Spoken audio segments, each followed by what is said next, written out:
Ketika cahaya putih kebiruan itu terus naik dari dalam retakan tanah, perubahan yang terjadi di hutan tidak lagi bisa dianggap sebagai fenomena lokal.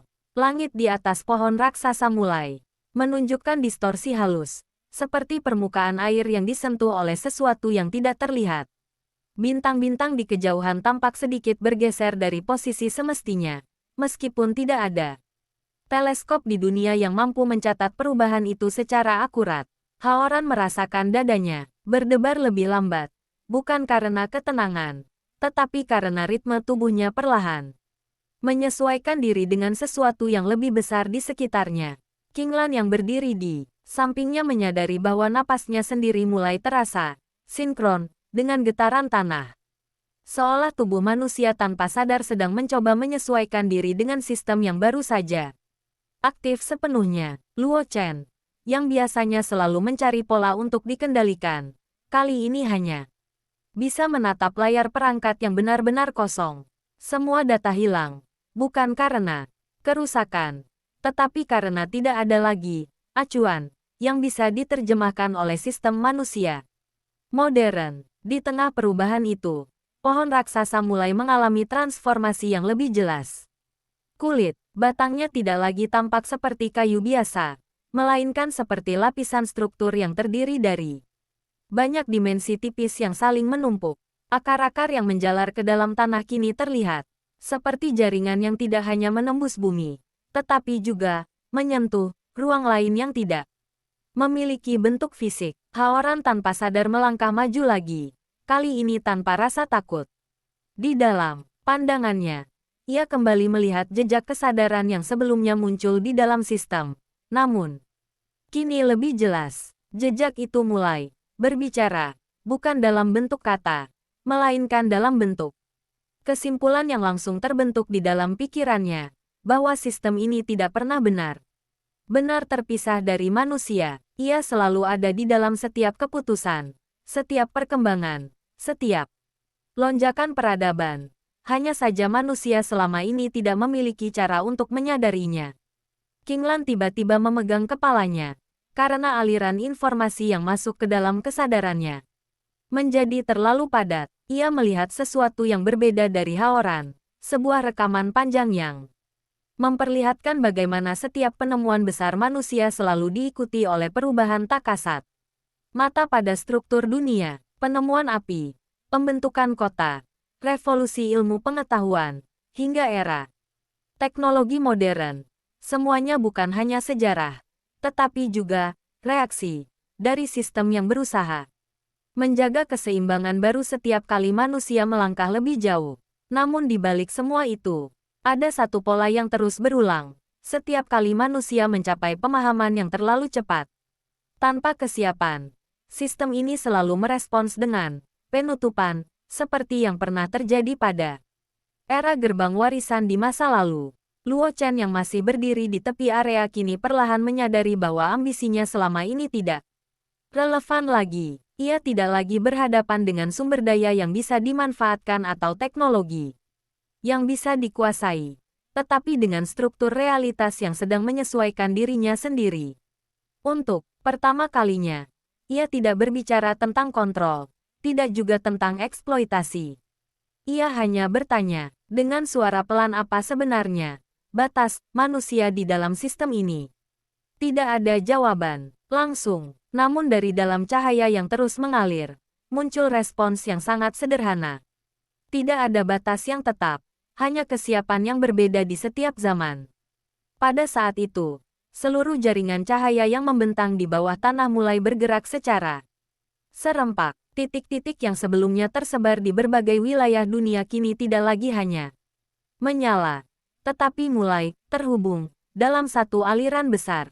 Haoran merasakan bahwa kesadarannya sendiri ikut tertarik ke dalam pola itu, seolah ia sedang berdiri di dalam sesuatu yang jauh lebih besar daripada hutan, lebih besar daripada bumi, bahkan lebih besar dari konsep ruang yang ia kenal. Kinglan menggenggam tangannya dengan kuat, bukan untuk menahan, tetapi untuk memastikan bahwa ia masih berada di dunia yang sama. Dan kemudian, untuk pertama kalinya, sistem itu memperlihatkan sesuatu yang benar-benar baru. Bukan masa lalu, bukan kemungkinan masa depan, tetapi titik transisi. Sebuah fase di mana dunia tidak lagi dikendalikan oleh penutupan atau pembukaan, tetapi oleh proses adaptasi berkelanjutan yang tidak pernah berhenti. Haoran memahami bahwa mereka tidak lagi menjadi penemu atau pengamat. Mereka telah menjadi bagian dari mekanisme itu sendiri. Titik awal dari generasi yang tidak lagi hidup di dalam dunia yang statis, melainkan di dalam dunia yang terus belajar dari dirinya sendiri. Di kejauhan, hutan tua itu akhirnya menjadi sunyi sepenuhnya. Tidak ada lagi cahaya yang mencolok. Tidak ada distorsi yang terlihat jelas. Namun siapapun yang berdiri di sana cukup lama akan merasakan satu hal yang tidak pernah bisa diukur oleh alat apapun, bahwa dunia, untuk pertama kalinya dalam sejarah yang bisa diingat maupun tidak bisa diingat, sedang benar-benar mendengarkan manusia kembali. Setelah momen ketika dunia mendengarkan manusia kembali, tidak ada ledakan, tidak ada kehancuran, dan tidak ada perubahan dramatis yang bisa langsung diamati oleh mata telanjang. Justru yang terjadi adalah kebalikan dari semua itu, kesunyian yang terlalu stabil, seolah dunia sedang menahan napasnya sendiri untuk pertama kalinya dalam sejarah yang bisa dipahami. Manusia, Haoran berdiri diam cukup lama, menyadari bahwa sensasi sinkronisasi yang sebelumnya ia rasakan perlahan mulai menghilang, digantikan oleh sesuatu yang lebih halus, kesadaran bahwa hubungan antara dirinya dan sistem tidak lagi bersifat satu arah. Sekarang, setiap pikiran yang ia bentuk terasa seperti diterima, sebelum sepenuhnya selesai dipikirkan. Qinglan juga merasakannya, meskipun ia tidak mengucapkannya. Matanya memandang ke arah pohon raksasa, yang kini kembali terlihat seperti pohon biasa. Tetapi, rasa keberadaannya tidak lagi sama. Ada sesuatu yang tetap aktif di balik kesederhanaan itu, seperti lapisan realitas yang tidak pernah benar menutup. Luo Chen akhirnya memutuskan untuk menarik seluruh timnya mundur dari radius inti hutan. Keputusan itu bukan lagi berdasarkan perhitungan, tetapi insting bertahan hidup yang sangat dasar. Ia menyadari bahwa semua perangkat, model analisis, dan strategi kontrol yang ia miliki tidak lagi relevan. Namun sebelum benar-benar pergi, ia menatap Haoran dan Qinglan untuk terakhir kalinya. Di lokasi itu, tidak ada ancaman yang ia ucapkan. Tidak ada janji eksploitasi. Hanya satu kalimat singkat bahwa apapun yang mereka temukan di sana, dunia luar pada akhirnya akan tetap mengetahuinya. Kalimat itu tidak terdengar seperti ancaman, tetapi lebih seperti hukum alam yang tidak bisa dihindari. Setelah itu, ia benar-benar pergi, meninggalkan hutan dalam keadaan yang kini tidak lagi berada di bawah kendali siapapun. Malam kembali turun, tetapi kali ini langit tidak terasa sama. Bintang-bintang tampak lebih rapi, seolah berada dalam pola yang secara halus menyelaraskan dirinya dengan sesuatu yang baru aktif. Di bawah bumi, Haoran dan Qinglan tidak meninggalkan lokasi tersebut. Mereka duduk di dekat pohon raksasa dalam diam yang panjang. Tidak ada lagi data untuk dikumpulkan. Tidak ada lagi eksperimen yang bisa dilakukan dalam pengertian biasa. Semua yang tersisa hanyalah pengalaman langsung terhadap sesuatu yang tidak bisa lagi diterjemahkan ke dalam bahasa sains modern. Qinglan akhirnya berbicara pelan, mengatakan bahwa mungkin yang mereka temukan bukanlah sistem kuno yang kembali bangkit, melainkan lapisan kesadaran planet yang selama ini tidak pernah diakui oleh ilmu pengetahuan. Haoran tidak langsung menjawab, tetapi ia tidak menolak gagasan itu. Untuk pertama kalinya, ia merasa bahwa istilah benar atau salah tidak lagi cukup untuk menjelaskan apa yang sedang mereka hadapi. Di tengah malam yang sunyi itu, tanah di bawah mereka kembali memunculkan getaran sangat halus, tetapi berbeda dari sebelumnya. Kali ini tidak ada cahaya yang muncul, tidak ada simbol yang terbentuk, tidak ada distorsi ruang. Hanya satu sensasi sederhana, seperti sesuatu yang jauh lebih besar sedang menyesuaikan cara berbicaranya dengan manusia. Haoran merasakan itu sebagai perubahan paling penting sejak semuanya dimulai. Sistem ini tidak lagi menampilkan dirinya sebagai fenomena luar biasa, melainkan sebagai sesuatu yang mencoba menjadi dapat dipahami dalam bentuk paling dasar. Kinglan juga merasakannya, dan untuk pertama kalinya ia tidak merasa seperti seorang peneliti yang sedang mengamati objek, tetapi seperti bagian kecil dari percakapan yang sangat panjang antara dunia dan manusia.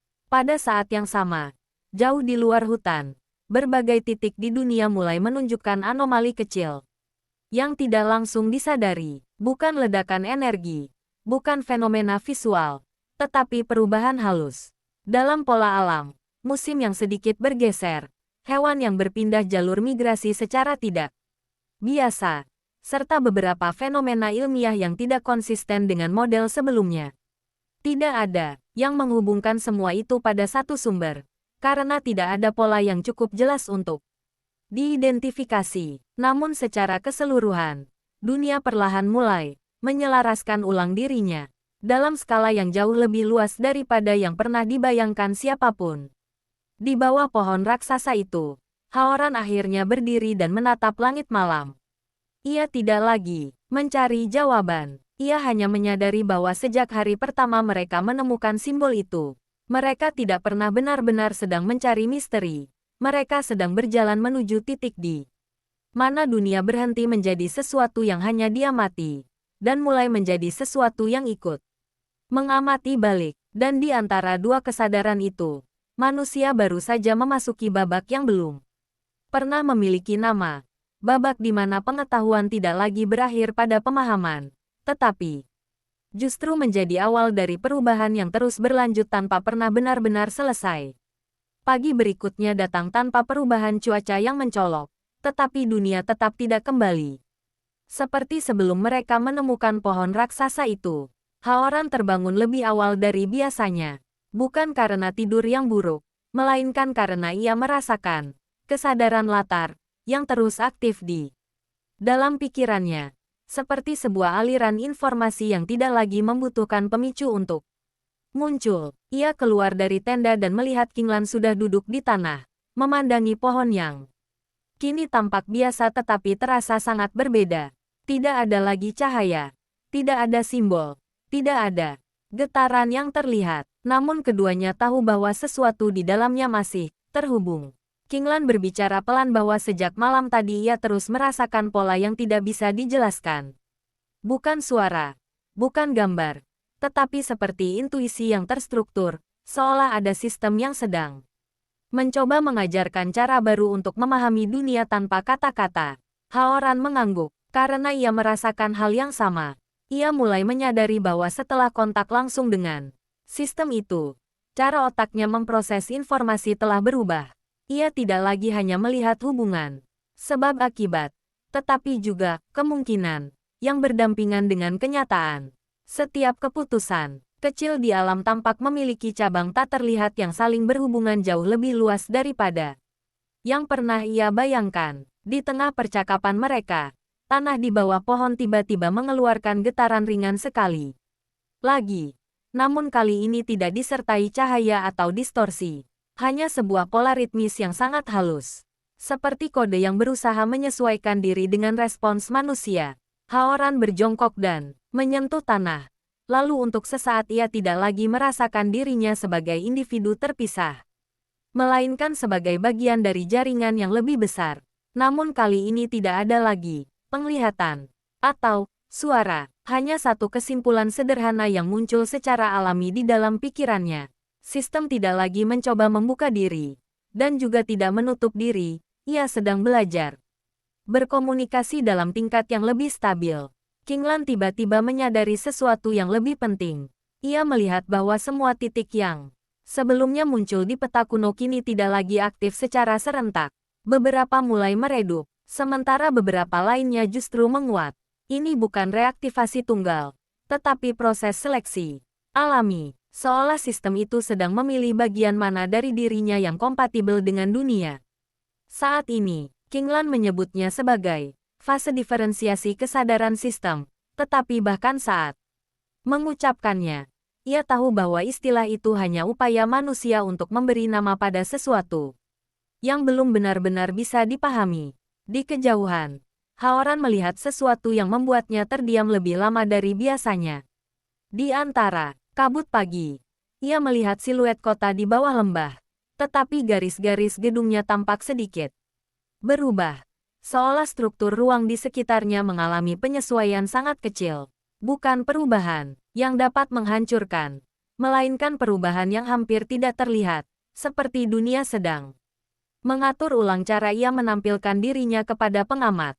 Ia kemudian menyadari bahwa jika apa yang mereka temukan benar-benar terhubung dengan seluruh planet, maka perubahan ini tidak akan berhenti di hutan, tetapi akan perlahan menyebar dalam skala yang tidak bisa diprediksi. Luo Chen, yang berada jauh dari lokasi itu, pada saat yang sama menerima laporan anomali baru dari berbagai titik pemantauan. Namun kali ini tidak ada lonjakan ekstrim, tidak ada ledakan energi. Hanya pola stabil yang terus berubah secara perlahan di berbagai wilayah yang dilaporkan Luo Chen. Pola perubahan itu tidak lagi bisa dianggap sebagai gangguan sistem. Ia berubah menjadi sesuatu yang lebih konsisten, seperti penyesuaian bertahap yang terjadi di seluruh jaringan fenomena sekaligus. Sensor-sensor di berbagai lokasi menunjukkan hasil yang sama. Tidak ada lonjakan ekstrim, tidak ada anomali liar, hanya penurunan dan peningkatan nilai secara teratur, seolah dunia sedang melakukan kalibrasi ulang terhadap dirinya sendiri. Para analis di timnya mulai kebingungan karena model prediksi yang mereka gunakan tidak lagi menghasilkan deviasi besar, melainkan konvergensi yang tidak seharusnya terjadi dalam sistem kompleks alami. Luo Chen berdiri di ruang kontrol pusatnya dalam diam cukup lama. Untuk pertama kalinya sejak ia memulai proyek ini, ia tidak lagi mencoba mengontrol data. Ia hanya mengamati, karena ia menyadari bahwa apapun yang sedang terjadi tidak lagi berada pada tahap eksperimen. Ini sudah menjadi proses yang berjalan sendiri. Sementara itu di hutan tua, Haoran dan Qinglan mulai menyadari perubahan yang jauh lebih halus pada diri mereka sendiri. Mereka tidak lagi merasakan aktivasi sistem seperti sebelumnya, melainkan sebuah kesinambungan. Setiap kali mereka memikirkan sesuatu yang berkaitan dengan pola alam, jawaban tidak muncul dalam bentuk kilasan atau suara, tetapi dalam bentuk pemahaman yang tumbuh perlahan, seperti intuisi yang sangat terstruktur. Qinglan mencoba menguji hal ini dengan mencatat beberapa variabel lingkungan secara acak, suhu tanah, kelembapan udara, arah angin mikro, dan ia menemukan bahwa ia dapat memprediksi perubahan kecil sebelum alat pengukurnya menunjukkan hasil, bukan karena kemampuan supranatural, melainkan karena ia mulai memahami pola yang sebelumnya terlalu kompleks untuk diproses secara sadar. Haoran merasakan hal yang sama dalam bentuk berbeda. Ia mulai melihat hubungan antara peristiwa kecil di alam dengan skala yang lebih luas, seperti membaca bahasa yang tidak lagi memerlukan terjemahan. Namun di balik stabilitas baru itu, muncul sesuatu yang lebih mengkhawatirkan. Pohon raksasa di tengah hutan mulai kehilangan bentuk uniknya secara perlahan. Tidak dalam arti rusak, tetapi dalam arti menyatu kembali dengan lingkungan. Akar-akar yang sebelumnya menunjukkan struktur sistem kini tampak kembali seperti akar biasa, meskipun Haoran dan Qinglan tahu bahwa di bawah permukaan itu masih ada sesuatu yang jauh lebih dalam. Seolah sistem tersebut sedang melakukan satu hal terakhir, menyembunyikan dirinya agar tidak lagi menjadi objek perhatian langsung manusia. Qinglan menyebut kemungkinan bahwa ini adalah fase penyatuan pasca reaktivasi, di mana sistem tidak lagi menampilkan dirinya sebagai fenomena, melainkan sebagai bagian tak terpisahkan dari ekosistem dunia. Pada malam hari, Haoran duduk sendirian di tepi hutan sementara Qinglan memeriksa catatan data mereka. Ia menatap langit dan menyadari bahwa bintang-bintang kini terasa lebih tenang daripada sebelumnya. Tidak ada lagi pola lingkaran, tidak ada distorsi. Namun justru karena itu, ia merasakan sesuatu yang lebih dalam. Dunia tidak lagi berbicara melalui tanda-tanda besar, melainkan melalui perubahan kecil yang hanya bisa dipahami oleh kesadaran yang cukup peka. Ia mulai memahami bahwa mungkin tujuan akhir dari semua ini bukanlah membuka rahasia besar, melainkan membuat manusia cukup selaras untuk tidak lagi membutuhkan keajaiban sebagai bukti keberadaan sistem itu sendiri. Kinglan akhirnya mendekatinya dan berkata bahwa mereka mungkin telah melewati titik di mana dunia lama berakhir, dan sekarang sedang berada di awal sesuatu yang belum memiliki definisi. Haoran tidak menjawab langsung, ia hanya menatap langit lebih lama, lalu berkata pelan bahwa mungkin ini adalah pertama kalinya dalam sejarah manusia di mana tidak ada lagi garis pemisah antara pengetahuan dan kehidupan, karena keduanya mulai bergerak dalam ritme yang sama. Dan di kejauhan, tanpa disadari siapapun, pohon raksasa itu benar-benar kembali menjadi bagian dari hutan biasa. Tetapi kali ini bukan karena kehilangan kekuatan, melainkan karena tidak lagi perlu menampilkan dirinya. Dunia tidak lagi memperlihatkan mekanismenya secara terbuka. Ia hanya berjalan perlahan, stabil, dan terus menyesuaikan diri dengan generasi manusia yang kini telah menjadi bagian dari sistem itu sendiri tanpa lagi menyadarinya secara langsung. 3 bulan setelah pohon raksasa benar-benar menyatu kembali dengan hutan tanpa jejak fenomena besar, kehidupan di sekitar lembah perlahan kembali normal di permukaan, tetapi tidak sepenuhnya sama di dalam struktur yang lebih dalam. Haoran dan Kinglan tidak lagi kembali ke kehidupan akademik mereka seperti sebelumnya. Mereka tetap tinggal di kota, namun pekerjaan mereka berubah menjadi sesuatu yang tidak bisa lagi dikategorikan secara resmi. Secara administratif, mereka hanya tercatat sebagai peneliti independen yang sering berpindah lokasi. Tetapi secara nyata mereka menjadi pengamat pertama dari fenomena yang tidak lagi memiliki nama tunggal. Luo Chen juga tidak lagi aktif secara terbuka dalam proyek tersebut. Perusahaannya secara resmi menutup seluruh laporan publik mengenai anomali hutan utara, tetapi di balik layar, beberapa divisi kecil masih terus memantau perubahan skala global yang semakin sulit dipetakan. Yang paling berubah bukanlah dunia luar, melainkan cara manusia mulai merasakan dunia itu sendiri. Di beberapa wilayah, orang-orang mulai melaporkan intuisi yang lebih tajam dalam kehidupan sehari-hari, seperti petani yang tahu kapan hujan akan turun tanpa melihat langit, atau nelayan yang memilih waktu melaut berdasarkan perasaan yang tidak bisa dijelaskan tetapi selalu akurat. Tidak ada yang menyebutnya sebagai kekuatan. Tidak ada istilah resmi. Semua hanya dianggap sebagai kebetulan yang semakin sering terjadi. Namun bagi Haoran dan Kinglan, pola itu terlalu konsisten untuk diabaikan. Mereka mulai menyebutnya sebagai adaptasi kesadaran. Meskipun mereka sendiri tidak yakin apakah istilah itu benar-benar tepat. Suatu hari, Kinglan menerima laporan dari salah satu jaringan penelitian lapangannya di wilayah pegunungan yang jauh dari pusat kota. Laporan itu berisi data yang sangat aneh. Beberapa titik tanah menunjukkan aktivitas biologis dan elektromagnetik yang sinkron, bukan dalam bentuk lonjakan, tetapi dalam pola ritmis yang sangat teratur, seolah bumi sedang bernapas dalam skala mikro yang bisa terukur. Ketika Haoran melihat data tersebut, ia merasakan sesuatu yang familiar. Pola itu sangat mirip dengan ritme yang pernah ia rasakan di dekat pohon raksasa. Hanya saja kali ini jauh lebih lemah dan tersebar. Mereka memutuskan melakukan perjalanan ke lokasi tersebut tanpa melibatkan pihak luar.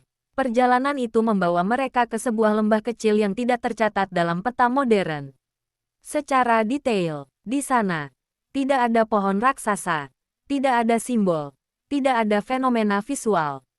Hanya alam yang tampak biasa. Namun ketika Haoran berdiri di tengah lembah itu, ia merasakan sesuatu yang membuatnya berhenti sejenak. Bukan suara, bukan cahaya, tetapi kesadaran latar yang sangat halus, seolah dunia sedang mengakui keberadaan mereka tanpa perlu menampilkan tanda apapun. Kinglan kemudian menyadari sesuatu yang lebih penting. Ia mengatakan bahwa jika sistem yang mereka temukan benar-benar telah memasuki fase stabil, maka bentuknya tidak lagi akan terpusat pada satu lokasi atau satu fenomena. Ia akan terdistribusi menjadi bagian dari seluruh ekosistem. Dunia tidak lagi bisa dipisahkan dari kehidupan sehari-hari. Haoran mendengarkan dalam diam, lalu menjawab bahwa mungkin itu berarti mereka tidak lagi berada dalam fase penemuan, melainkan fase koeksistensi. Namun sebelum percakapan itu berlanjut, sesuatu yang tidak terduga terjadi. Di tengah lembah, sekelompok anak kecil dari desa terdekat tiba-tiba masuk sambil bermain. Mereka tidak menunjukkan rasa takut, tidak pula merasakan keanehan apapun. Tetapi salah satu dari mereka berhenti di dekat Haoran dan menunjuk ke tanah, mengatakan bahwa ia melihat garis cahaya kecil yang bergerak di bawah rumput. Anak itu berbicara dengan sangat biasa, seolah itu hal yang wajar. Qinglan langsung berjongkok untuk memeriksa, tetapi tidak menemukan apapun dengan alatnya. Namun Haoran tahu bahwa anak itu tidak sedang berhalusinasi. Untuk pertama kalinya, mereka menyadari bahwa generasi baru tidak lagi terhubung melalui pengalaman luar biasa seperti mereka, tetapi melalui persepsi alami yang belum sepenuhnya disadari. Sistem itu tidak lagi memilih individu tertentu untuk ditunjukkan keanehan. Ia mulai menyebar secara sangat halus ke seluruh populasi, tanpa membedakan siapapun. Malam itu, ketika mereka kembali ke kota, Haoran berdiri di balkon apartemennya dan menatap langit. Tidak ada simbol, tidak ada gangguan, tidak ada tanda apapun. Namun untuk pertama kalinya, ia merasa bahwa itu bukan berarti kosong, melainkan berarti dunia telah mencapai tahap di mana kehadiran sistem tidak lagi perlu dibuktikan.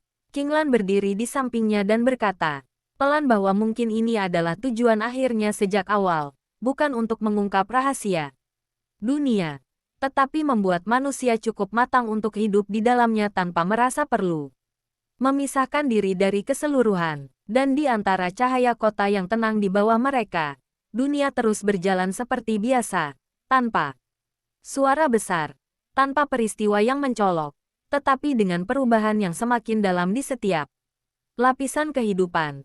Seolah sebuah bab panjang telah ditutup tanpa tanda akhir, dan halaman berikutnya telah mulai ditulis oleh semua manusia tanpa mereka sadari sepenuhnya. Beberapa tahun kemudian, dunia benar-benar memasuki fase yang oleh para ilmuwan mulai diam. Diam disebut sebagai era keselarasan tersirat, meskipun istilah itu tidak pernah diumumkan secara resmi. Tidak ada bukti tunggal yang bisa menjelaskan perubahan ini secara langsung. Tetapi, semua indikator kehidupan global menunjukkan pola yang sama. Manusia tidak lagi berkembang dengan cara yang kacau seperti sebelumnya, melainkan dalam ritme yang lebih stabil. Seolah ada sesuatu yang secara halus menyeimbangkan setiap lonjakan ekstrim dalam sejarah peradaban. Haoran dan Qinglan kini tidak lagi aktif dalam penelitian lapangan secara langsung. Mereka lebih banyak bekerja sebagai penghubung data antara berbagai pusat observasi yang tersebar di seluruh dunia. Tugas mereka sederhana di atas kertas, tetapi sangat kompleks dalam praktiknya, mengamati pola anomali yang tidak lagi bisa disebut anomali karena telah menjadi bagian dari sistem.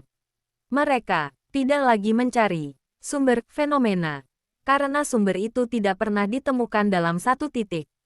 Sebaliknya, mereka mulai memahami bahwa sistem yang dahulu muncul di hutan utara bukanlah pusat, melainkan salah satu simpul kesadaran dari jaringan yang lebih luas. Suatu hari, Qinglan menerima paket data yang tidak berasal dari jaringan penelitian manapun.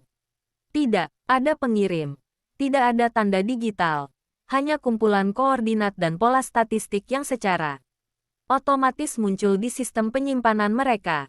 Ketika dianalisis, data itu menunjukkan sesuatu yang mengejutkan. Pola sinkronisasi kesadaran manusia kini tidak lagi terbatas pada wilayah tertentu, tetapi mulai menunjukkan struktur global yang menyerupai jaringan saraf hidup. Haoran, yang melihat hasil itu tidak langsung berbicara.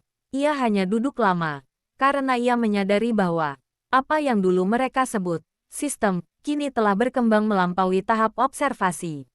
Ia tidak lagi sekadar mengamati manusia, tetapi mulai mengintegrasikan dirinya dengan ritme kehidupan manusia itu sendiri. Di sisi lain dunia, fenomena serupa mulai dilaporkan secara tidak resmi. Bukan lagi tentang pohon yang bersinar atau simbol di langit, tetapi tentang perubahan kecil dalam cara manusia mengambil keputusan kolektif. Kota-kota besar mulai menunjukkan penurunan konflik sosial yang tidak bisa dijelaskan oleh kebijakan politik atau ekonomi. Proses pengambilan keputusan publik menjadi lebih cepat dan lebih stabil, seolah masyarakat secara tidak sadar mencapai konsensus yang lebih alami. Para analis menyebutnya sebagai efek keseimbangan statistik, tetapi tidak ada model matematika yang benar-benar bisa mereplikasi hasil tersebut. Pada titik ini, Luo Chen, yang kini bekerja secara independen tanpa afiliasi perusahaan, kembali muncul dalam kehidupan Haoran dan Qinglan. Ia tidak lagi membawa ambisi untuk menguasai atau mengeksploitasi fenomena tersebut. Wajahnya tampak jauh lebih tenang dibandingkan masa lalu. Ia mengatakan bahwa selama bertahun-tahun ia mencoba memahami sistem ini dari sudut pandang kontrol, tetapi semua modelnya gagal. Yang tersisa hanya satu kesimpulan yang tidak nyaman, bahwa sistem ini tidak dirancang untuk dikendalikan, melainkan untuk beradaptasi bersama manusia. Ia menyebutnya bukan sebagai teknologi, tetapi sebagai ekologi kesadaran. Ketiganya akhirnya bertemu kembali di sebuah fasilitas observasi lama di Pegunungan Utara, lokasi yang dahulu menjadi titik awal semua peristiwa. Tidak ada lagi pohon raksasa di sana, tidak ada cahaya, tidak ada retakan tanah, hanya hutan yang tampak normal, dengan angin yang bergerak, lembut dan suara alam yang tenang. Namun ketika mereka berdiri di titik yang sama seperti bertahun-tahun lalu, mereka merasakan sesuatu yang tidak berubah, perasaan bahwa dunia masih mendengarkan, hanya saja kini dengan cara yang tidak lagi menonjolkan dirinya. Qinglan kemudian mengatakan sesuatu yang lama ia simpan, bahwa mungkin tujuan akhir dari seluruh proses ini bukanlah menciptakan manusia yang lebih kuat, tetapi manusia yang lebih selaras. Di mana kekuatan bukan lagi diukur dari kemampuan mengubah dunia, tetapi dari kemampuan untuk tidak merusak keseimbangannya. Haoran tidak langsung menjawab, tetapi pandangannya tertuju ke langit yang tenang. Ia akhirnya berkata pelan bahwa jika itu benar, maka mungkin untuk pertama kalinya dalam sejarah, manusia tidak sedang menuju puncak peradaban, melainkan menuju titik di mana peradaban berhenti menjadi sesuatu yang harus ditaklukkan. Dan di bawah langit yang tidak lagi menunjukkan tanda-tanda anomali, dunia terus bergerak tanpa drama besar, tanpa perang besar, tanpa kejutan yang bisa dicatat dalam sejarah lama. Namun di dalam lapisan yang tidak terlihat, sesuatu terus berkembang perlahan. Bukan sebagai kekuatan yang datang dari luar, tetapi sebagai kesadaran yang tumbuh dari dalam kehidupan itu sendiri. Menjadikan setiap manusia bukan lagi pengamat dunia, melainkan bagian kecil dari sesuatu yang jauh lebih besar yang terus belajar untuk menjadi seimbang. Namun, bahkan dalam dunia yang tampak stabil itu, tidak ada keseimbangan yang benar-benar bersifat final. Pada suatu malam tanpa bulan, ketika seluruh kota berada dalam keadaan tenang dan jaringan observasi global menunjukkan pola yang normal, Haoran tiba-tiba terbangun dari tidurnya dengan sensasi yang sangat berbeda dari sebelumnya. Bukan lagi kesadaran latar yang lembut seperti yang ia rasakan bertahun-tahun terakhir, tetapi sesuatu yang jauh lebih dalam, seperti seluruh struktur realitas sedang berhenti sejenak, bukan karena gangguan, tetapi karena perhatian yang terfokus. Ia duduk di tepi tempat tidur dalam diam cukup lama sebelum menyadari bahwa Qinglan juga sudah bangun di ruangan sebelah, tanpa ada komunikasi apapun di antara mereka. Ketika mereka bertemu di ruang tengah apartemen, keduanya tidak perlu bertanya. Mereka sama tahu bahwa sesuatu telah berubah lagi. Di luar jendela, cahaya kota tetap normal, kendaraan masih bergerak, dan kehidupan tampak berjalan seperti biasa. Namun di balik semua itu, ada lapisan yang tidak bisa lagi diabaikan. Ritme dunia yang selama ini stabil mulai menunjukkan ketidakteraturan kecil yang sangat halus, seperti sistem yang terlalu lama berada dalam keadaan seimbang dan mulai mencari bentuk keseimbangan baru. Di pusat observasi global, Luo Chen menerima laporan yang membuatnya terdiam untuk waktu yang lama. Semua indikator yang selama bertahun-tahun menunjukkan stabilitas tiba-tiba mengalami deviasi kecil secara bersamaan di seluruh dunia. Bukan lonjakan, bukan kerusakan, tetapi sinkronisasi perubahan fase. Seolah-olah seluruh sistem yang mereka sebut keselarasan tersirat sedang memasuki tahap berikutnya tanpa memberi tanda peringatan. Ia mencoba menelusuri pola awalnya, tetapi tidak menemukan titik pemicu. Tidak ada lokasi, tidak ada peristiwa, tidak ada eksperimen, hanya satu kesimpulan yang tidak menyenangkan. Sistem ini tidak lagi bereaksi terhadap kejadian, tetapi terhadap waktu itu sendiri. Haoran dan Qinglan kemudian dipanggil kembali ke fasilitas lama di Pegunungan Utara. Kali ini bukan sebagai peneliti, tetapi sebagai satu-satunya orang yang pernah berinteraksi langsung dengan inti fenomena. Saat mereka tiba, hutan di sekitar fasilitas itu tampak sama seperti bertahun-tahun lalu. Tetapi sensasinya berbeda. Tidak ada lagi kehadiran pohon raksasa. Tidak ada cahaya. Tidak ada simbol. Namun justru karena ketiadaan itu, keduanya merasakan sesuatu yang lebih kuat, seolah-olah sistem tidak lagi perlu menunjukkan dirinya di satu tempat, karena kini ia telah menyebar ke seluruh dunia dalam bentuk yang tidak lagi terpusat. Di dalam ruang observasi, Luo Chen menunjukkan data terbaru tanpa banyak kata. Semua jaringan global menunjukkan pola yang sama, kesadaran manusia, dalam skala yang sangat kecil namun konsisten, mulai menunjukkan sinkronisasi spontan dalam pengambilan keputusan kolektif. Namun, kali ini berbeda dari sebelumnya. Tidak ada lagi peningkatan stabilitas. Yang muncul adalah pola baru yang belum pernah tercatat, fluktuasi kesadaran global yang teratur, seperti dunia sedang bernapas dalam siklus yang lebih besar dari sebelumnya. Qinglan menatap data itu cukup lama sebelum akhirnya berkata pelan bahwa mungkin apa yang mereka anggap sebagai keselarasan sebelumnya hanyalah fase awal dari sesuatu yang lebih besar.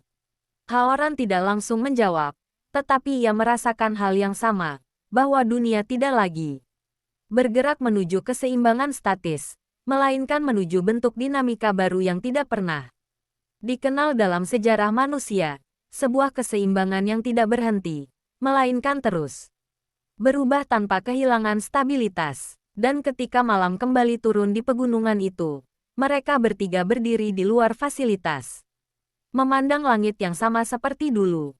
Tidak ada simbol, tidak ada cahaya, tidak ada fenomena yang bisa dijelaskan. Namun di dalam keheningan itu, Haoran akhirnya menyadari sesuatu yang sederhana sekaligus sangat dalam. Mungkin dunia tidak pernah benar-benar selesai berubah. Ia hanya berganti cara untuk berkomunikasi dengan manusia, dan setiap generasi hanya diberi cukup pemahaman untuk melangkah satu tahap lebih jauh sebelum sisanya kembali menjadi misteri. Di atas mereka, bintang-bintang tetap bersinar seperti biasa. Namun bagi mereka yang pernah menyentuh lapisan terdalam dari sistem itu, langit tidak lagi terasa sebagai batas. Ia hanyalah bagian lain dari percakapan yang tidak pernah benar-benar berhenti, percakapan antara dunia dan semua kehidupan yang ada di dalamnya, yang kini terus berlanjut dalam bentuk yang semakin sunyi, semakin luas, dan semakin tidak lagi membutuhkan kata-kata untuk dipahami. 3 hari setelah fluktuasi global itu tercatat, dunia memasuki fase yang tidak lagi bisa dijelaskan. Bahkan oleh model kesadaran kolektif yang paling maju sekalipun, perubahan itu tidak datang sebagai peristiwa besar, tetapi sebagai pergeseran halus yang membuat seluruh sistem pengamatan manusia kehilangan titik referensi tetapnya.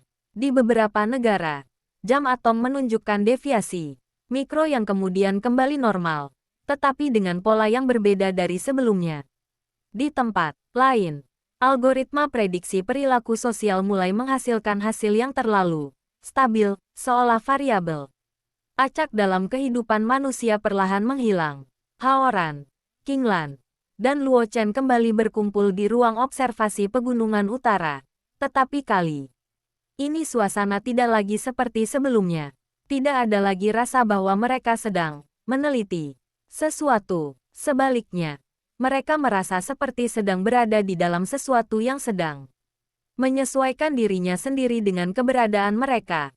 Luo Chen yang biasanya berbicara dengan analisis kini lebih banyak diam, hanya menatap layar yang terus memperbarui data tanpa pola yang bisa dihentikan. Ia akhirnya mengakui bahwa seluruh pendekatan ilmiah yang selama ini digunakan, manusia hanya mampu menjelaskan bagian permukaan dari fenomena ini, tetapi tidak pernah menyentuh struktur intinya. Qinglan membuka catatan lama mereka, mencoba mencari hubungan antara semua kejadian sejak pertama kali mereka menemukan pohon raksasa itu. Ia menyadari satu hal yang membuatnya terdiam cukup lama. Setiap perubahan besar yang mereka saksikan tidak pernah benar-benar bersifat reaktif. Tidak ada sebab tunggal. Semua perubahan selalu muncul sebagai respons terhadap akumulasi kecil dari miliaran interaksi manusia, alam, dan waktu. Seolah-olah sistem ini tidak pernah benar-benar bangkit, melainkan selalu aktif dalam bentuk paling dasar. Hanya saja, baru sekarang manusia mampu merasakannya sebagai satu kesatuan. Haoran kemudian mengajukan sebuah pemikiran yang tidak pernah ia ucapkan sebelumnya. Ia berkata bahwa mungkin selama ini manusia salah mengartikan konsep kesadaran dunia. Mereka selalu menganggapnya sebagai sesuatu yang mengawasi dari luar atau dari atas, padahal mungkin justru sebaliknya, kesadaran itu adalah hasil gabungan dari seluruh kehidupan yang saling berinteraksi, tanpa pusat, tanpa pemimpin, tanpa titik awal.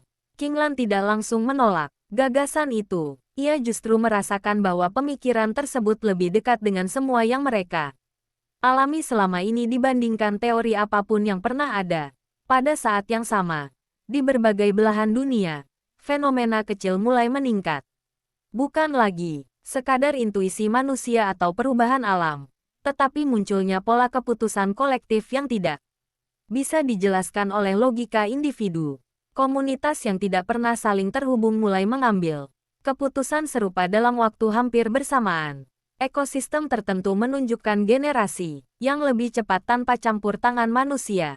Bahkan beberapa sistem buatan manusia mulai menyesuaikan diri dengan pola baru yang tidak pernah diprogramkan sebelumnya. Namun tidak ada satu pun peristiwa yang cukup besar untuk disebut sebagai krisis. Semuanya terlalu halus, terlalu stabil, dan terlalu konsisten untuk dianggap sebagai gangguan. Di tengah semua itu, sebuah sinyal aneh kembali muncul di sistem observasi Luo Chen. Bukan dari satu lokasi, tetapi dari seluruh jaringan secara bersamaan.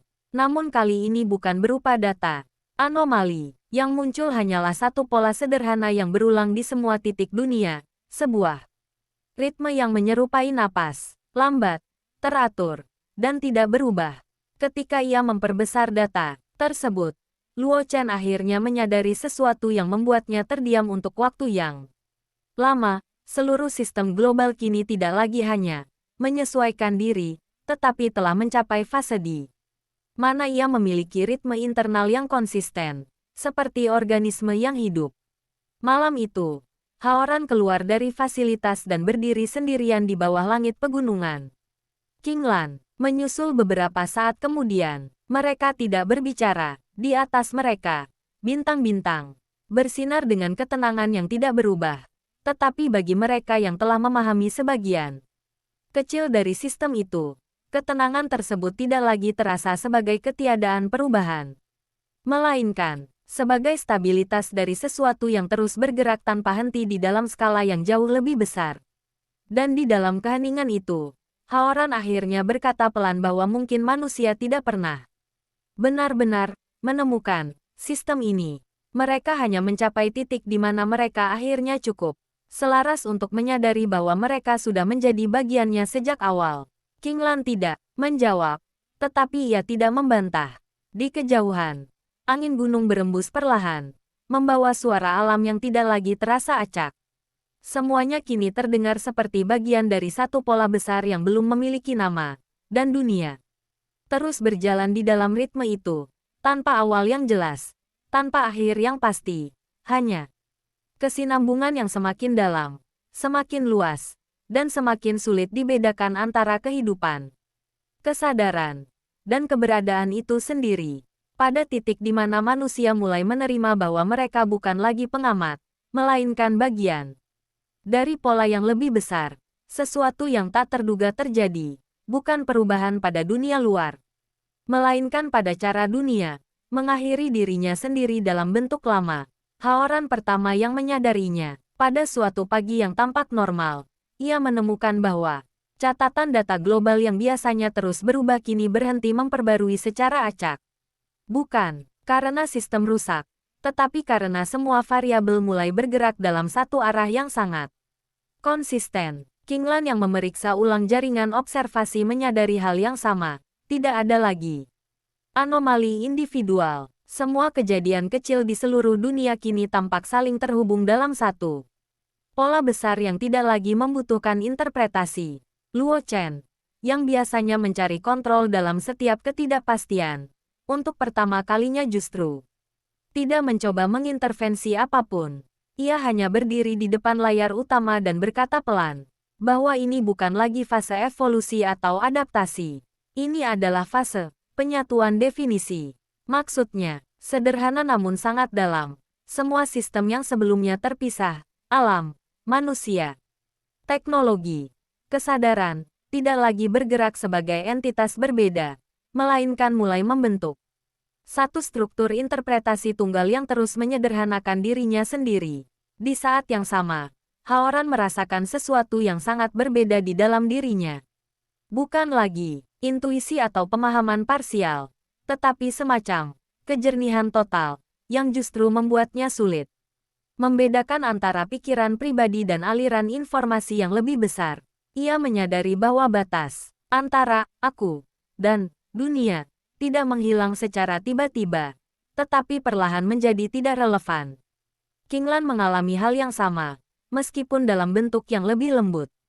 Ia melihat dunia bukan lagi sebagai kumpulan peristiwa, tetapi sebagai satu proses tunggal yang terus mengalir tanpa memerlukan pengamat eksternal. Pada saat itulah, sistem yang selama ini mereka sebut dengan berbagai nama, jalan lama, kesadaran dunia, ekologi kesadaran, akhirnya menunjukkan fase terakhirnya. Bukan dalam bentuk ledakan atau aktivasi besar, tetapi dalam bentuk kesederhanaan ekstrim.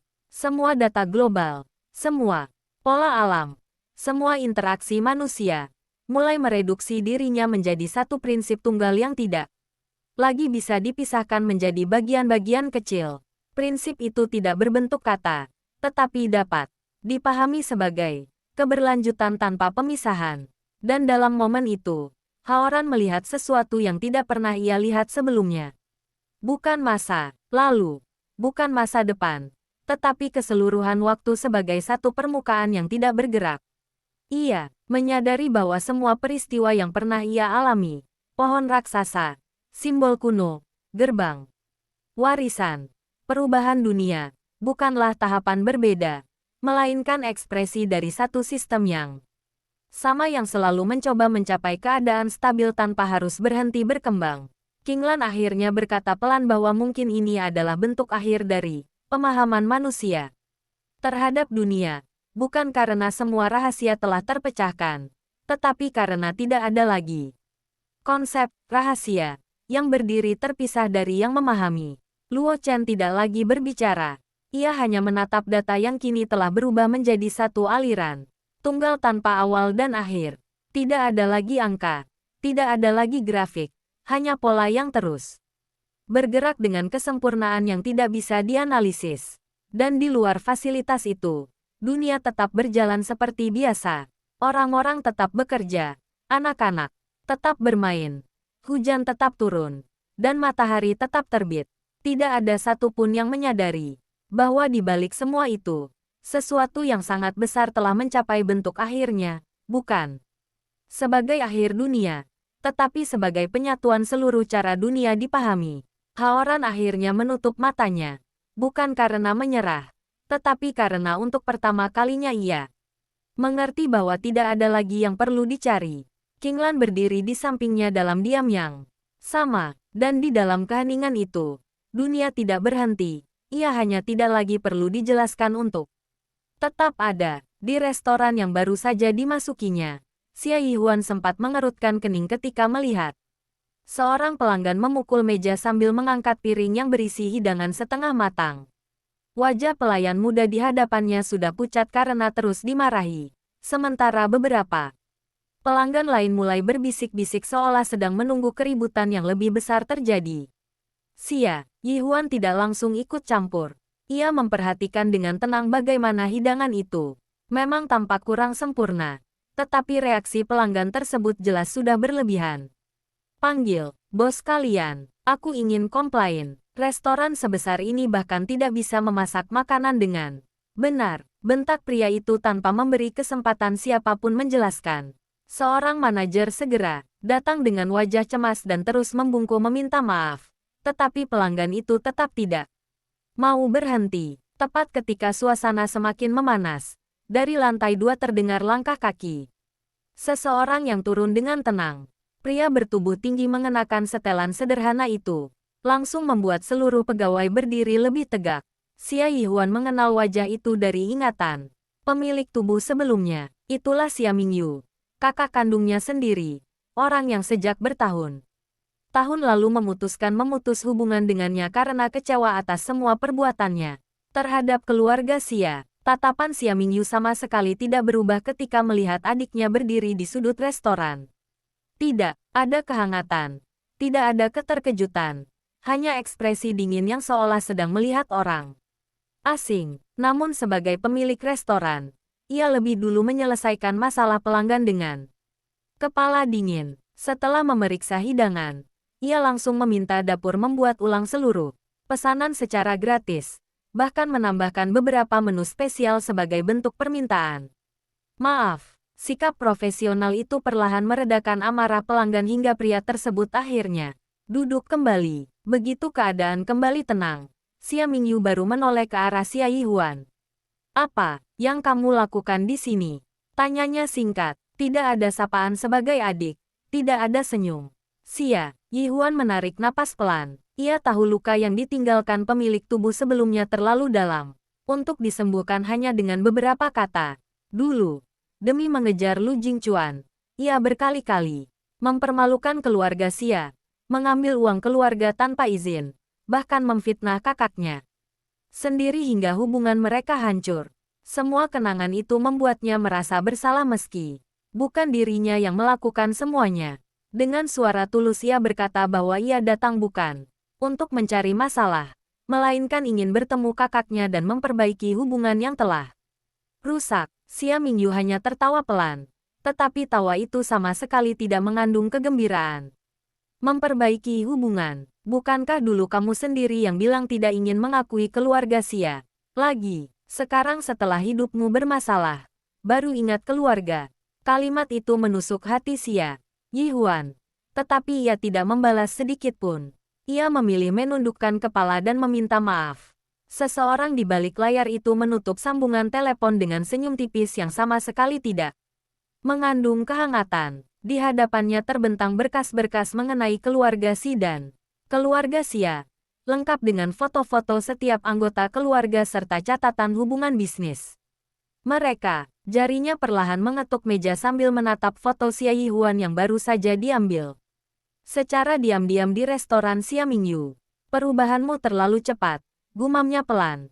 Orang yang dulu hanya tahu mengejar Lu Jingchuan, sekarang tiba-tiba pandai memasak makanan terapi, memahami pengobatan tradisional, menyelamatkan restoran, bahkan mulai mendapatkan kembali kepercayaan keluarga Xi. Jika dibiarkan, semua rencanaku akan sia-sia. Tanpa membuang waktu, ia memerintahkan anak buahnya untuk mulai menyusup ke festival kuliner yang akan digelar keesokan harinya. Mereka tidak diperintahkan mencelakai siapapun secara langsung, melainkan menciptakan sebuah kecelakaan yang cukup besar agar seluruh kesalahan jatuh kepada restoran Xia dan nama Xia Mingyu hancur dalam semalam.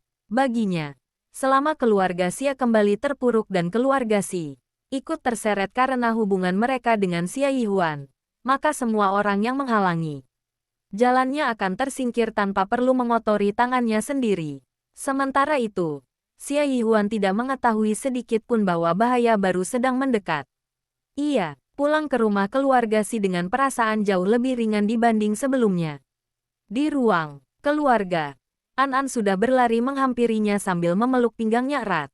Bocah itu dengan wajah penuh semangat terus menceritakan bagaimana ia seharian menggambar bersama kakek, buyut dan bahkan berhasil memenangkan permainan catur sederhana melawan salah satu pengurus rumah. Si Muchen yang baru selesai membaca beberapa dokumen bisnis mengangkat kepalanya dan memperhatikan senyum tulus di wajah istri serta putranya. Untuk sesaat ia merasa rumah yang selama bertahun-tahun dipenuhi suasana dingin kini perlahan berubah menjadi hangat. Setelah An tertidur, Xia Yihuan menceritakan pertemuannya dengan Xia Mingyu di restoran.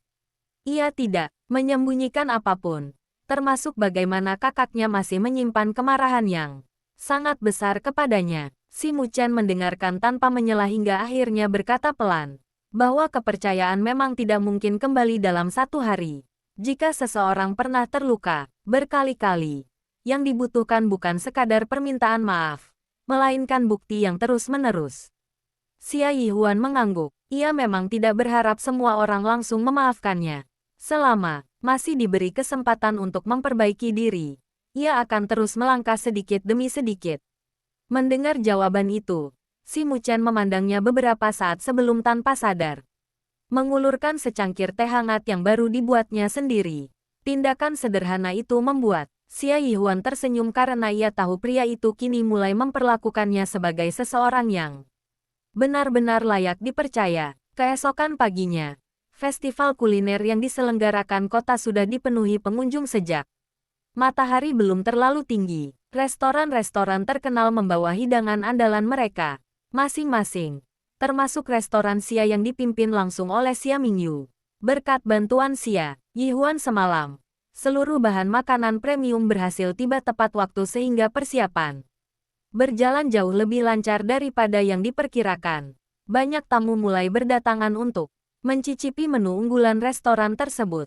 Beberapa kritikus kuliner bahkan memberikan pujian, karena cita rasa hidangan tetap konsisten meski acara berlangsung dalam skala besar. Xia Mingyu, yang biasanya selalu memasang wajah dingin sesekali melirik adiknya yang sibuk membantu mengatur antrean pelanggan, walaupun belum mengucapkan terima kasih secara langsung. Dalam hatinya ia mulai mengakui bahwa adiknya memang telah berubah.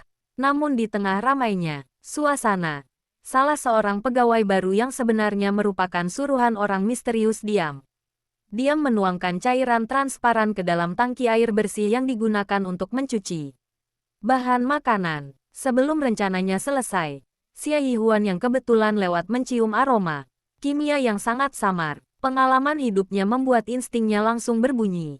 Ia segera menghentikan pegawai itu dan meminta semua orang menjauh dari tangki tersebut. Ketika pria itu panik dan berusaha melarikan diri, Xia Mingyu bersama petugas keamanan festival langsung mengejarnya. Setelah beberapa menit kejar-kejaran, pria itu berhasil ditangkap. Dari hasil pemeriksaan awal ditemukan botol berisi zat yang dapat menyebabkan keracunan makanan jika tercampur ke dalam bahan masakan. Seluruh orang yang berada di lokasi sontak gempar. Seandainya Xia Yihuan terlambat beberapa menit saja, bukan hanya reputasi restoran Xia yang hancur, tetapi puluhan bahkan ratusan pengunjung bisa menjadi korban. Peristiwa itu membuat nama Xia Yihuan kembali menjadi pusat perhatian. Para panitia festival mengucapkan terima kasih secara terbuka karena kewaspadaannya berhasil mencegah bencana besar. Xia Mingyu berdiri cukup lama memandang adiknya sebelum akhirnya berjalan mendekat. Tanpa mengucapkan kata-kata panjang, ia mengangkat tangannya dan menepuk pelan bahu Xia Yihuan. Terima kasih, ucapnya singkat. Tetapi suara itu terdengar jauh lebih tulus daripada ribuan kalimat lain yang pernah diucapkannya. Mata Xia Yihuan perlahan memerah. Itu adalah ucapan terima kasih pertama yang diterimanya dari sang kakak sejak ia datang ke dunia ini. Namun, kebahagiaan itu tidak berlangsung lama. Saat petugas mulai menginterogasi pelaku, pria tersebut tiba-tiba menggigit kapsul kecil yang telah disembunyikannya di mulut. Dalam hitungan detik ia kehilangan kesadaran sebelum sempat menyebutkan siapa dalang sebenarnya. Di sela kepanikan itu, Xia Yihuan menemukan secari kertas yang terjatuh dari saku pelaku. Di atasnya hanya tertulis satu Simbol berbentuk burung hitam dan sebuah kalimat pendek yang membuat bulu kuduknya merinding. Permainan baru saja dimulai. Kali ini kau berhasil. Lain kali, bukan restoran yang akan menjadi sasaran, melainkan keluarga Si. Kalimat itu membuat wajah Xia Yihuan berubah serius. Ia sadar bahwa musuh yang selama ini bergerak di balik bayangan bukan hanya ingin menghancurkan dirinya, tetapi juga seluruh orang yang kini mulai ia anggap sebagai keluarga. Malam itu, suasana rumah keluarga Si tampak tenang seperti biasanya, tetapi ketenangan itu sama sekali tidak mampu mengusir kegelisahan di hati Xia Yihuan. Sejak menemukan secarik kertas bertanda lambang burung hitam di festival kuliner, pikirannya terus dipenuhi berbagai kemungkinan. Ia beberapa kali mencoba mengingat apakah simbol itu pernah muncul dalam ingatan pemilik tubuh sebelumnya. Namun tidak ada satupun kenangan yang cocok. Setelah An-An tertidur, ia duduk di balkon kamar sambil memandangi langit malam. Si Mu Chen yang baru selesai menerima panggilan konferensi bisnis datang membawa 2 cangkir teh hangat. Begitu melihat wajah istrinya yang murung, ia langsung menyadari ada sesuatu yang belum diceritakan. Xia Yihuan akhirnya mengeluarkan secarik kertas itu dan menyerahkannya tanpa menyembunyikan apapun. Tatapan Si Mu Chen berubah tajam begitu melihat lambang tersebut. Ia tidak mengatakan apa-apa selama beberapa detik, tetapi sorot matanya menunjukkan bahwa ia mengenali simbol itu. Dengan suara rendah ia menjelaskan bahwa beberapa tahun lalu grup Si pernah kehilangan proyek bernilai miliaran akibat ulah sebuah organisasi bayangan yang selalu bekerja melalui orang lain. Tidak ada yang mengetahui identitas pemimpinnya. Mereka hanya meninggalkan lambang burung hitam setiap kali sebuah rencana berhasil dijalankan. Selama bertahun-tahun organisasi itu menghilang tanpa jejak sehingga semua orang mengira mereka telah bubar. Tidak ada yang menyangka mereka muncul kembali. Dan kali ini sasaran mereka bukan hanya perusahaan Si, melainkan seluruh keluarga. Mendengar penjelasan itu, Xia Yihuan semakin yakin bahwa seluruh kejadian yang dialaminya sejak dengan sungguh-sungguh, seluruh pegawai restoran yang mengenal konflik keluarga mereka pun saling berpandangan karena belum pernah melihat Xia Yihuan bersikap serendah itu. Saat suasana menjadi hening, tiba-tiba terdengar suara keributan dari arah dapur. Asap tipis mulai keluar disertai teriakan beberapa koki yang panik karena salah satu kompor besar mengalami kebocoran gas. Para pelanggan langsung berdiri ketakutan. Sebagian berlari menuju pintu keluar. Xia Mingyu tanpa berpikir panjang segera berlari ke dapur untuk membantu pegawainya mematikan sumber api. Tetapi situasi justru semakin berbahaya ketika percikan api kecil mulai menyambar tabung gas cadangan. Melihat keadaan itu, Xia Yihuan yang pernah mempelajari prosedur keselamatan di kehidupan sebelumnya langsung bergerak cepat. Ia memerintahkan seluruh pelanggan keluar melalui pintu samping agar tidak berdesakan, mengambil alat pemadam api ringan yang tergantung di dinding, lalu dengan tenang menyemprotkan busa ke arah sumber api sambil meminta salah satu pegawai menutup katup utama gas. Gerakannya begitu cepat dan teratur hingga kepanikan perlahan berubah menjadi keteraturan. Dalam waktu beberapa menit, api berhasil dipadamkan sebelum membesar. Xia Mingyu yang sempat mengira restoran itu akan terbakar, memandang adiknya dengan tatapan yang berbeda. Untuk pertama kalinya sejak bertahun-tahun, ia melihat sosok Xia Yihuan yang tidak egois, tidak membuat kekacauan, melainkan justru menyelamatkan seluruh restoran. Beberapa pelanggan bahkan memberikan tepuk tangan dan memuji keberanian wanita itu. Xia Yihuan hanya tersenyum kecil lalu berkata bahwa siapapun pasti akan melakukan hal yang sama jika melihat orang lain dalam bahaya. Kalimat sederhana itu justru membuat hati Xia Mingyu bergetar karena sama sekali berbeda dengan adiknya yang dulu. Belum sempat keduanya berbicara lebih jauh, ponsel Xia Mingyu berdering keras. Wajahnya langsung berubah serius setelah menerima telepon dari pemasok utama restoran. Seseorang diam membatalkan seluruh pengiriman bahan makanan premium untuk acara festival kuliner esok hari. Jika masalah itu tidak segera diselesaikan, restoran yang dibangunnya selama bertahun-tahun bisa kehilangan reputasi hanya dalam satu malam. Xia Mingyu mengepalkan tangan karena tahu ada pesaing yang sengaja bermain curang. Tetapi ia tidak memiliki cukup waktu mencari pemasok baru. Xia Yihuan yang mendengar percakapan itu tiba-tiba teringat jaringan pemasok herbal dan bahan makanan berkualitas yang pernah dikenalnya melalui resep diet terapi untuk kakek Xi. Ia menawarkan bantuan dengan tenang. Awalnya Xia Mingyu menolak karena tidak ingin kembali bergantung pada adiknya. Tetapi setelah melihat ketulusan dan perubahan sikap Xia Yihuan sepanjang hari, ia akhirnya terdiam cukup lama sebelum mengangguk pelan. Itu bukan berarti seluruh luka di hatinya telah sembuh, melainkan sebuah kesempatan kecil yang akhirnya ia berikan. Xia Yihuan tersenyum lega. Ia tahu jalan untuk mendapatkan kembali kepercayaan keluarga Xia masih sangat panjang.